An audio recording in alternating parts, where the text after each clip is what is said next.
এই দেখো আমি উঠে পড়েছি নৌকায়। নৌকায় উঠে বোটিং করতে শুরু করে দিয়েছি। তোমাদের আগের দিনের ভিডিওতে বলেছিলাম যে নৌকায় উঠার পর তোমাদের তালবেড়িয়া লেকের চারপাশটা দেখাবো যে কতটা সুন্দর ভিউটা। আর আরেকটা ছোট্ট ইনফরমেশান তোমাদের দিয়ে রাখি যে এই নৌকায় ওঠার জন্য একজনের ভাড়া লাগছে 50 টাকা করে। ওরা কিন্তু তালবেড়িয়া লেকের পুরো চারপাশটাই ঘোরাবে।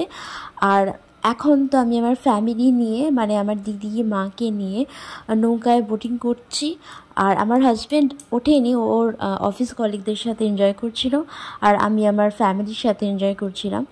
আর এখন তোমাদের দেখাবো যে তালবেড়িয়া লেকের চারপাশটা কতটা সুন্দর লাগছে, কতটা সুন্দর ভিউ, সেটাই তোমাদের দেখাবো।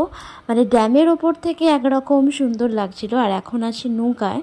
তো নৌকায় ওঠার পর ভিউটা কিন্তু আরও অনেক সুন্দর লাগছে, ভীষণ ভীষণ সুন্দর লাগছে। তো দেখো, আর অনেক সাবধানে ভিডিও করছি, কারণ ভয় লাগছিল যদি বাই চান্স ফোনটা জলে পড়ে যায় তাহলে তো অনেক বড় সমস্যা হয়ে যাবে। তাই খুব সাবধানে আমি তোমাদের দেখানোর চেষ্টা করছি যে তালবেড়িয়া লেকের ভিউটা কতটা কতটা কতটা সুন্দর লাগছিল।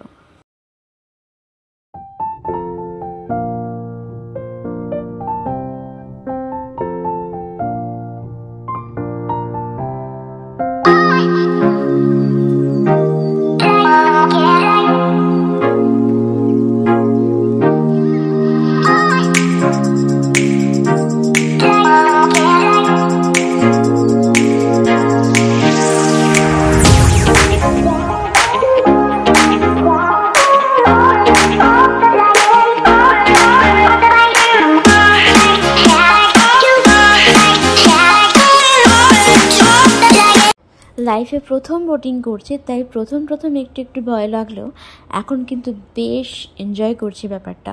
ও যে বলে না যে লাইফে কখনো কখনো একটু রিস্ক নিতে হয়। এই যে দেখো না, যদি আমি নৌকোয় না উঠতাম, যদি বোটিং না করতাম, তাহলে তো এত সুন্দর ভিউ আমি দেখতেই পেতাম না। তাই মনে করি যে কখনো কখনো লাইফে একটু রিস্ক নেওয়া ভালো, আমি মনে করি।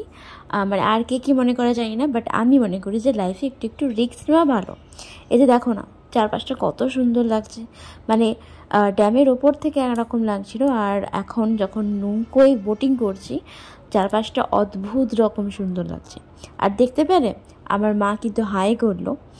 আর আমি দেখো জ্যাকেট পরে নিয়েছি, আর ভীষণ মজা করছি, আর ভীষণ ভালো লাগছে। তো বলবো যে প্লিজ তোমরা শীতকালে এখানে বেড়াতে এসো।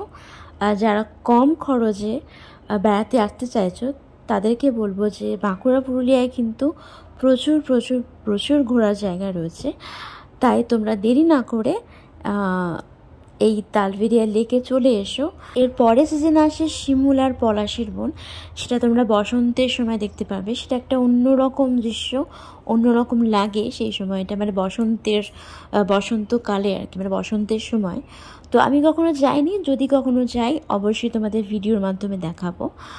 আর একটা কথা বলে রাখি যে এখানে কিন্তু তোমরা চাইলে রাতে থাকতেও পারো, তার জন্য রিসর্ট রয়েছে, আর খাওয়া দাওয়ারও ব্যবস্থা রয়েছে। তো তোমরা নির্দ্বিধায় রাতে থাকতে পারো রিসর্টে। আর এখন আমরা যাব ঝিলিমিলি রিসর্টে। ঝিলিমিলি রিসর্টটা নাকি ভীষণ সুন্দর। তবে সেই রিসর্টটা মানে সেই রিসর্টে গিয়ে কি করছি, কেমন সেই রিসর্টটা, সেটা আমি তোমাদের এই ব্লগে দেখাবো না, দেখাবো নেক্সট ব্লগে। তো তার জন্য কিন্তু ওয়েট করতে হবে। আর আজকের এই ব্লগটা কেমন লাগলো সেটা কিন্তু তোমাদের অবশ্যই কমেন্টের মাধ্যমে জানাতে হবে। তো সবাই ভালো থেকো, সুস্থ থেকো, আর ওয়েট করো নেক্সট ব্লগের জন্য। টাটা।